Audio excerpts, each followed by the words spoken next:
Հենց տպավորությունն է, որ այս երեխեն փուչի կա ու իրան փչել են։ Մեծացել է, բայց ներսում ոչ ուղեղ կա, ոչ էլ ինչ որ մարդուն բնորոշ որևէ ինչ որ բան։ Հələ մի հատ լսեք։ Միֆ կա Հայաստանում Սփյուռքի վերաբերյալ եւ մեր հարաբերությունների վերաբերյալ։ Ասում են ինչքան ավելի ուժեղ է Սփյուռքը, այնքան ավելի ուժեղ է Հայաստանը եւ հակառակը, ինչքան ավելի ուժեղ է Հայաստանը, այնքան ավելի ուժեղ է Սփյուռքը, այնքան սա միֆ է, կատարյալ միֆ, եթե չասենք կատարյալ սուտ, ինչու, որովհետեւ ըստ սահմանման, ֆիզիկապես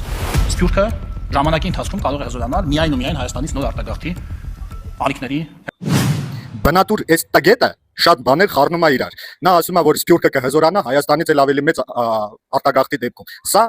ասում եմ, այնքան տգետ է, որ ինչ որ բառեր գտել է ու կպցրել է իրար, իրան թվում է, թե ինքը նախադասություն է կազմում։ Սփյուռքը դա մոտավորապես 7 միլիոն պլյուս